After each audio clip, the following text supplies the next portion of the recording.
ಕೋಗಿಲು ಲೇಔಟ್ಗೆ ರಾಜ್ಯ ಮಾನವ ಹಕ್ಕುಗಳ ಆಯೋಗ ಎಂಟ್ರಿ ಕೊಟ್ಟಿದೆ. ಬೆಳಿಗ್ಗೆ 11 ಗಂಟೆಗೆ ತೆರವು ಸ್ಥಳಕ್ಕೆ ಭೇಟಿ ಕೊಟ್ಟಿದ್ದು ಮಾನವ ಹಕ್ಕುಗಳ ಹೋರಾಟಗಾರ ಟಿ ನರಸಿಂಹಮೂರ್ತಿ ದೂರನ್ನು ಆಧರಿಸಿ ಮಾನವ ಹಕ್ಕುಗಳ ಆಯೋಗದ ಸದಸ್ಯರು ಆಗಮಿಸಲಿದ್ದಾರೆ. ನಿಯೋಗದ ಅಧ್ಯಕ್ಷ ಶ್ಯಾಮ್ ಭಟ್, ನಿವೃತ್ತ ಜಡ್ಜ್ ವೆಂಟಿಕೋಟಿ, ಹಲವು ಹಿರಿಯ ಅಧಿಕಾರಿಗಳು ಕೋಗಿಲು ಲೇಔಟ್ಗೆ ಭೇಟಿ ಕೊಡಲಿದ್ದಾರೆ. ಅಲ್ಲಿ ಇದ್ದಂತಹ ಮನೆಗಳನ್ನು ನೆಲಸಮ ಮಾಡಲಾಯಿತು. ಅಕ್ರಮವಾಗಿ ನೆಲೆಸಿದಂತಹ ಹಿನ್ನೆಲೆಯಲ್ಲಿ ಆದರೆ ಈ ತೆರವು ಸ್ಥಳಕ್ಕೆ ಈಗ ಮಾನವ ಹಕ್ಕುಗಳ ಆಯೋಗ ಭೇಟಿ ಕೊಡಲಿದೆ. ಮಾನವ ಹಕ್ಕುಗಳ ಹೋರಾಟಗಾರ ಟಿ ನರಸಿಂಹಮೂರ್ತಿ ಬಗ್ಗೆ ಆಯೋಗಕ್ಕೆ ದೂರನ್ನು ಕೊಟ್ಟಿದ್ರು. ಆ ದೂರಿನ ಹಿನ್ನೆಲೆ ಆಗಮಿಸಲಿದ್ದಾರೆ. ಸ್ಥಳದಿಂದ ನಮ್ಮ ಪ್ರತಿನಿಧಿ ಕಿರಣ್ ಸೂರ್ಯ ಈಗ ನೇರ ಸಂಪರ್ಕದಲ್ಲಿದ್ದಾರೆ.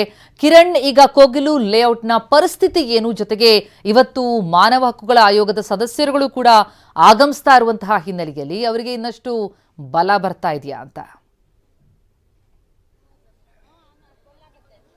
ಹೌದು ಪ್ರತಿಮಾ, ಕಳೆದ 10 ದಿನಗಳ ಹಿಂದೆ ಅಷ್ಟೇ ಕೋಗಿಲು ಲೇಔಟ್ನಲ್ಲಿ GBA ಅಧಿಕಾರಿಗಳು ಡೆಮಾಲಿಷನ್ ಕಾರ್ಯಕ್ಕೆ ಮುಂದಾಗಿದ್ರು. ಕಳೆದ 10 ದಿನಗಳಿಂದಲೂ ಕೂಡ ಇಲ್ಲೇ ನಿವಾಸಿಗಳು ನಾವೆಲ್ಲಿಗೂ ಕೂಡ ಹೋಗೋದಿಲ್ಲ, ನಮಗೆ ರಾಜ್ಯ ಸರ್ಕಾರ ವಸತಿ ವ್ಯವಸ್ಥೆಯನ್ನ ಮಾಡಬೇಕು ಅನ್ನೋಂಥ ಒಂದು ಪಟ್ಟನ್ನು ಕೂಡ ಹಿಡಿದಿರುವಂಥದ್ದು. ಸದ್ಯ ನಾನೀಗ ಕೋಗಿಲು ಲೇಔಟ್ನ ಒಳಭಾಗದಲ್ಲಿದ್ದೀನಿ. ಏನಿಲ್ಲಿ ಕಳೆದ 20-25 ವರ್ಷಗಳಿಂದಲೂ ಕೂಡ ಇಲ್ಲಿ ಶೆಡ್ಗಳನ್ನು, ಮನೆಗಳನ್ನು ನಿರ್ಮಾಣ ಮಾಡಿಕೊಂಡಿದ್ರು. ಆ ಒಂದು ಮನೆಗಳನ್ನು ಈಗಾಗಲೇ ಕೂಡ ಸರ್ಕಾರ ಕಳೆದ ಶನಿವಾರ ಅಂದರೆ ಕಳೆದ 10 ದಿನಗಳ ಹಿಂದೆ ತೆರವು ಮಾಡಲಿಕ್ಕೆ ಮುಂದಾಗಿತ್ತು. ಅದಾದ ನಂತರದಲ್ಲಿ ನಿವಾಸಿಗಳು ನಾವಿಲ್ಲೇ ಇರ್ತೀವಿ, ಎಲ್ಲಿಗೂ ಕೂಡ ಹೋಗೋದಿಲ್ಲ ಅಂತೇಳಿ ಟಾರ್ಪಾಲ್ಗಳನ್ನು ಹಾಕ್ಕೊಂಡು ಇಲ್ಲೇ ಜೀವನವನ್ನು ಮಾಡಲಿಕ್ಕೆ ಮುಂದಾಗಿರುವಂಥದ್ದು. ಈ ವಿಚಾರದಲ್ಲಿ ಈಗಾಗಲೇ ಕೂಡ ಕೇರಳ ಸರ್ಕಾರ ಕೂಡ ಎಂಟ್ರಿ ಆಗಿತ್ತು. ಅದಾದ ನಂತರದಲ್ಲಿ ಈಗಾಗಲೇ ರಾಜ್ಯದ ವಸತಿ ಸಚಿವರು ಕೂಡ ನಿನ್ನೆ ಸಂಜೆ ಸ್ಥಳಕ್ಕೆ ಭೇಟಿಯನ್ನು ಕೊಟ್ಟು ಇವತ್ತು ನಿಮಗೆ ಗುಡ್ ನ್ಯೂಸ್ ಕೊಡ್ತೀವಿ ಅನ್ನುವಂಥ ಒಂದು ಭರವಸೆಯನ್ನು ಕೂಡ ಕೊಟ್ಟಿರುವಂಥದ್ದು. ಈ ಬಗ್ಗೆ ಮಾತಾಡಲಿಕ್ಕೆ ಸ್ಥಳೀಯ ನಿವಾಸಿಗಳು ಕೂಡ ನನ್ನ ಜೊತೆಲಿದ್ದಾರೆ. ಮೇಡಮ್, ಎಷ್ಟು ವರ್ಷಗಳಿಂದ ನೀವು ಇಲ್ಲಿ ವಾಸವಾಗಿದ್ದೀರಾ? 30 ವರ್ಷದಿಂದ ಇದ್ದೀವಿ. 25-30 ವರ್ಷದಿಂದ ಇಲ್ಲೇ ಇದ್ದೀವಿ ನಾವು.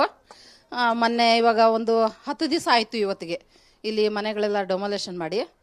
ಇಲ್ಲಿ ನಮ್ಮ ಮುನಾಂಜನಪ್ಪನ ಅಣ್ಣವರು, ಅಯ್ಯೂಬ್ ಅಣ್ಣವರು, ಆಮೇಲೆ ವಿಜಯ ಅಣ್ಣವರು, ವಸೀಮಣ್ಣ ಅವರು, ಇವರೆಲ್ಲರೂ ಸೇರಿಕೊಂಡು ಅವರು ಸಂಘಟನೆ ಕಡೆಯಿಂದ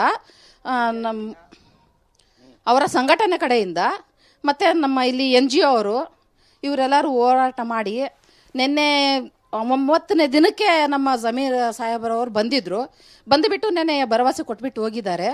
ಒಳ್ಳೆ ಸುದ್ದಿನೇ ಕೊಡ್ತೀವಿ, ನಾಳೆ ನಿಮ್ಗೆ ಎಲ್ಲರಿಗೂ ಇರೋದಕ್ಕೆ ಒಳ್ಳೆ ಒಂದು ಸ್ಥಳನೇ ಕೊಡ್ತೀವಿ, ಮನೆನೇ ಕೊಡ್ತೀವಿ ನಿರ್ಮಾಣ ಆಗಿರೋಂಥದ್ದು ಅಂತ ಹೇಳಿ ಭರವಸೆ.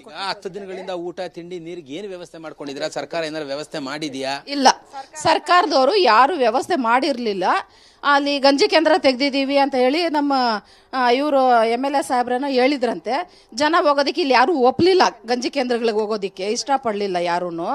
ಅದರಿಂದ ಇವಾಗ ನಮ್ಮ ಕಾಂಗ್ರೆಸ್ ಅವ್ರ ಕಡೆಯಿಂದಾನೇ ಇವಾಗ ವಸತಿಗಳದ್ದು ನಿರ್ಮಾಣ ಮಾಡಿ ಕೊಡ್ತೀವಿ ಅಂತ ಹೇಳಿ ಒಪ್ಕೊಂಡಿದ್ದಾರೆ.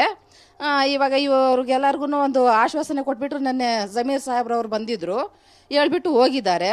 ಈ NGO ಅವ್ರ ಕಡೆಯಿಂದ ಮತ್ತು ಸಂಘ ಸಂಸ್ಥೆಗಳು ಪರಿವಾರಗಳವರಿಂದ ಬಂದು SDFC ಅವರಿಂದ ಇದು ಪೇಪರ್ಗಳು, ಟಾರ್ಪಲ್ಗಳು ಕೊಟ್ಟವ್ರೆ. ಊಟದ ವ್ಯವಸ್ಥೆ ಅವ್ರುಗಳೇ ಮಾಡಿದ್ದು, ಸರ್ಕಾರದ ಕಡೆಯಿಂದ ಏನು ಊಟದ ವ್ಯವಸ್ಥೆ ಇರಲಿಲ್ಲ. ಜಮೀರ್ ಅಹಮದ್ ಅವರು ಬಂದು ಗುಡ್ ನ್ಯೂಸ್ ಕೊಡ್ತೀವಿ ಅಂತ ಇವತ್ತು ಹೇಳಿದ್ರು. ಏನು ಗುಡ್ ನ್ಯೂಸ್ ಕೊಡ್ತಾರೆ ಅಂತ ಅನ್ಸುತ್ತೆ? ಏನು ಭರವಸೆ ಇದೆಯಮ್ಮ? ಮನೆ ಭರೋಸಾ ಇದೆ, ಮನೆ ಮಾಡ್ಕೊಡ್ತೀನಿ ಅಂತ ಭರೋಸಾ ಇದೆ ನಮಗೆ. ಅಂದರೆ ಈಗೆಲ್ಲ ಕೂಡ ನೀವು ಇಲ್ಲೇ ಉಳ್ಕೊಂಡಿದ್ದೀರಾ ಕಳೆದ 10 ದಿನಗಳಿಂದ. ಏನು ಮಾಡಬೇಕು ಅಂತಿದ್ದೀರಾ? ಮುಂದಿನ ತಮ್ಮ ನಿರ್ಧಾರ ಏನು?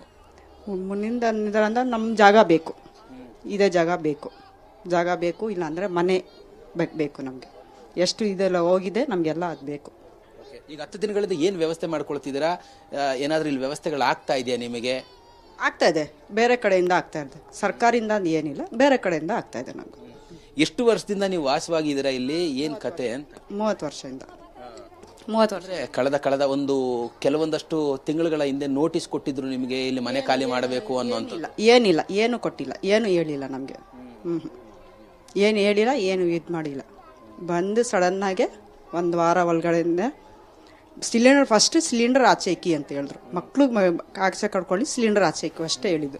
ನಮ್ಮ ಪ್ರಾಣ ಅವ್ರದ್ದು ಹೋಗಿದ್ರು ಪರವಾಗಿಲ್ಲ, ಅವ್ರ ಪ್ರಾಣ ಅವ್ರು ನೋಡ್ಕೊಂಡ್ರು ಅಷ್ಟೇ.